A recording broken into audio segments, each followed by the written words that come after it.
Hello à tous, c'est Loïc de Digitis.fr. Aujourd'hui, je vais vous présenter Miro, un de mes outils préférés que j'utilise tout le temps pour faire pas mal de choses. Alors l'objectif de cette vidéo, ça va être de vous présenter bien sûr Miro, ses fonctionnalités et en fin de vidéo, bien sûr, je vous donnerai mon avis de manière totalement transparente. Alors déjà, c'est quoi Miro? C'est un outil collaboratif qui combine les aspects de plusieurs catégories de logiciels en un seul. Il s'agit à la fois d'un logiciel de tableau blanc en ligne, de création de diagrammes, d'un outil de mind map ou encore de gestion de projet.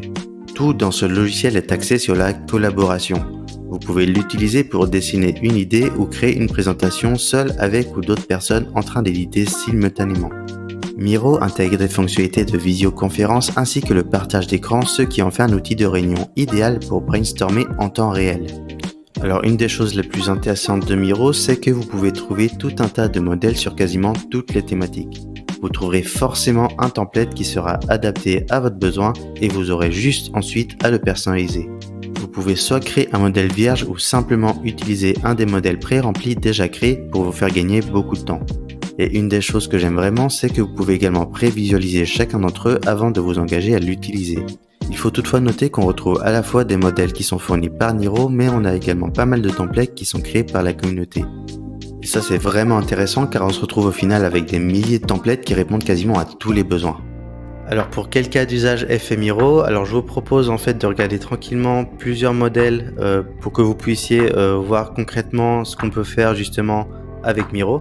Donc la première chose qu'on peut faire, c'est un brainstorming par exemple pour un brief produit.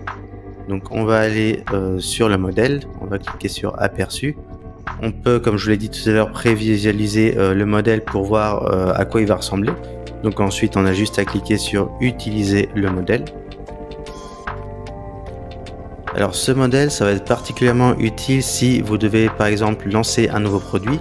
Donc en fait l'objectif ici, ça va être de faire un brainstorming avec les membres de votre équipe et de réfléchir ensemble un peu à toutes les caractéristiques du produit. Donc là typiquement on va se demander quel est le problème et pourquoi on va le résoudre avec le produit, quel est le public cible, comment mesurer notre réussite, comment on propose de résoudre ce problème, etc. etc. Donc voilà, le but c'est que chacun en fait se connecte sur Miro et chacun donne un petit peu ses idées et puisse les noter dans les post-it, et à la fin en fait on a un rapport qui va résumer toutes les idées. Et ce qui est intéressant avec Miro, c'est que maintenant on a l'intelligence artificielle qui est intégrée à l'outil. Donc en fait, automatiquement, Miro va reprendre les idées que vous avez mis ici et le rapport va être automatiquement généré. Alors maintenant, on va regarder un petit peu ce qui se fait aussi au niveau de la gestion de projet. Donc pour cela, on va regarder dans Workflow Agile et le premier modèle qui va nous intéresser, c'est la planification de roadmap. Donc ça y est, le modèle est enfin chargé et en fait ici on a simplement un planning comme sur Excel en fait, mais ici ça va être beaucoup plus visuel, qui va nous permettre en fait de déterminer toutes les tâches que l'on doit faire pour terminer le projet avant la date butoir. Et ici en fait voilà, on peut ajouter des tâches si on souhaite, on peut rajouter d'autres lignes si besoin, etc. etc. Et voilà, moi ce que j'aime bien, c'est que au moins on a quelque chose qui est vraiment sympa à regarder. C'est pas un Excel tout moche comme on a l'habitude de voir, et aussi surtout c'est complètement collaboratif. Donc voilà, très intéressant. Et un autre modèle aussi qu'on va regarder, toujours dans explorer les modèles, on va y regarder aussi, on va aller voir le système Kanban. Donc voilà, ici comme vous voyez, on est sur le modèle qui se base sur la méthode Kanban. Donc c'est exactement comme sur Trello. On va simplement pouvoir déplacer nos tâches du backlog vers les étapes en cours ou terminées. Donc le gros avantage d'avoir ce type de modèle, c'est que si vous avez déjà un logiciel justement comme Trello, on va dire un logiciel de gestion de projet plutôt simple, ici vous avez déjà ce type de fonctionnalité dans Miro et ça vous permet d'économiser sur vos abonnements en évitant d'avoir plusieurs logiciels qui font exactement la même chose. Ici dans Miro, on a déjà ce type de fonctionnalité. Alors ensuite, l'une des grosses fonctionnalités de Miro, ça va être la possibilité de créer des mind mapping, ou ce qu'on appelle en français des cartes mentales. Donc pour créer une carte mentale, on va simplement cliquer ici. Donc voilà, ici on est sur un modèle vierge, mais l'objectif c'est de vous montrer qu'en termes de design, on peut absolument tout faire sur Miro. Donc on peut bien sûr personnaliser nos nœuds, choisir si on veut quelque chose de plutôt arrondi, de rectangulaire. On peut bien sûr modifier toutes les couleurs. On peut également ajouter autant de branches que l'on souhaite et aussi modifier la disposition de notre mindmap. On peut vraiment tout personnaliser et encore une fois, ça c'est entièrement collaboratif. Alors par contre, ce que je voulais vous montrer, c'est aussi, comme je l'ai dit tout à l'heure, qu'on a l'intelligence artificielle qui est inclue dans Miro. Donc là, je vais retourner sur un autre exemple. Donc là, par exemple, ici, on est sur un mind map que j'ai déjà fait pour un projet de formation. Et ce qui est intéressant donc avec Miro, c'est qu'il peut nous aider aussi à créer notre mind map de manière automatique. Donc là, par exemple, ici, j'ai un nœud sur pourquoi faire du SEO. Ce que je peux demander à Miro, c'est de tout simplement générer la suite de mon mind map. Donc pour ça, j'ai simplement à aller à cliquer sur le petit icône Miro AI et ensuite développer la carte mentale.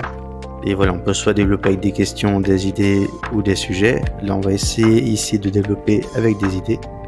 Là, on voit que Miro réfléchit. Donc ça prend un petit peu de temps. Et voilà, on a directement plusieurs branches qui ont été créées. Alors après, il faudra peut-être vérifier et supprimer ou modifier si ça nous convient ou pas. Mais voilà, c'est quand même un gain de temps assez conséquent. Alors ensuite, c'est vrai qu'on a quand même pas mal d'autres modèles. Je peux pas tout vous montrer parce qu'il y en a vraiment des milliers. Mais comme je l'ai dit, on peut quasiment tout faire. Vous voyez là, par exemple, si on va dans stratégie, on peut faire des workflows, des calendriers, des cartes de parties prenantes. Dans design aussi, j'avais vu des choses pas mal intéressantes. On peut faire des cartes de parcours client. On peut même faire des wireframes d'applications. Donc on peut carrément faire des maquettes d'applications, de sites internet. Les possibilités, elles sont vraiment énormes avec Miro. Mais voilà, je vous laisserai bien sûr regarder tout ça par vous-même. De toute manière, je vous ai mis le lien en description. Alors, côté tarif, qu'est-ce que ça donne? Alors, ce qui est bien, c'est que Miro propose d'entrée de jeu un forfait gratuit. Donc, pour 0 € par mois, on a 3 tableaux qui sont modifiables. Donc voilà, par contre, dès que vous devez créer un nouveau tableau, il faudra en supprimer un autre, donc ça peut être un petit peu contraignant, mais voilà, si vous avez juste des besoins ponctuels, c'est vraiment parfait. Donc ensuite, on a le forfait starter qui est à 8 € par mois, c'est celui que j'utilise personnellement. Donc il va permettre cette fois de créer des tableaux de manière illimitée. Donc voilà, ça va enlever la partie contraignante qu'on a sur la version gratuite, et on va pouvoir également ajouter des collaborateurs, mais uniquement en visiteur, c'est-à-dire qu'ils vont pas pouvoir forcément modifier les différents tableaux. Voilà, on a également d'autres fonctionnalités, mais je vous laisserai lire tout ça dans le détail. Ensuite, on a un forfait business qui est à 16 € par mois et par membre. Donc là, l'intérêt, ça va être surtout de pouvoir créer plusieurs équipes au sein de Miro. Donc par exemple, si vous avez un pôle marketing, un pôle, je sais pas, vendeur, développeur, etc. En fait, chaque pôle, chaque équipe aura son propre tableau de bord et pourra créer plusieurs tableaux à l'intérieur de chaque équipe. Et on va pouvoir aussi avoir plus de fonctionnalités de collaboration en ayant par exemple la possibilité d'inviter vos clients, etc., etc. Donc voilà. Encore une fois, je vous laisserai regarder tout ça par vous-même. Donc voilà, le forfait, ça dépend bien sûr de votre besoin, mais moi je trouve de manière globale que les tarifs sont ultra accessibles, surtout par rapport au nombre de fonctionnalités et de modèles qu'on a à disposition. C'est vraiment un très très bon rapport qualité-prix. Alors pour ceux qui ont besoin de transformer leur idée en quelque chose de visuel, Miro est idéal à ce niveau. On a vraiment des possibilités infinies et les modèles permettent de gagner énormément de temps, sans compter l'utilisation qui est hyper intuitive. Si vous avez par exemple besoin d'inviter une autre personne sur Miro pour partager vos idées, l'avantage c'est qu'il n'y aura quasiment pas besoin de la former. En 5 minutes, on comprend comment ça marche et ça, peu d'outils sont capables de cet exploit. En termes de fonctionnalité, personnellement, c'est le mind mapping qui est game changer pour moi. Ça change complètement la façon de visualiser mes idées et ça permet aussi de faire des présentations plus fluides en hiérarchisant simplement les principaux points que j'ai besoin d'aborder. Après, en termes de limites, on peut noter que bien qu'il y ait pas mal de templates pour la gestion de projet, ça reste assez restrictif dès qu'on a beaucoup d'éléments. C'est pas un outil fait pour du suivi sur le long terme avec des chiffres et ce genre de choses. mais ça peut être plus un moyen visuel de faire le point à un moment donné. Mais voilà, au global, Miro, ça reste pour moi un outil qui a pas mal changé ma manière de travailler, donc je ne peux que vous le conseiller, surtout que les tarifs sont très abordables. Donc voilà, j'espère que cette vidéo vous a été utile et vous permet maintenant de comprendre tout le potentiel de Miro. Je vous mettrai bien sûr le lien en description et on se retrouve bientôt pour d'autres vidéos. Allez, ciao!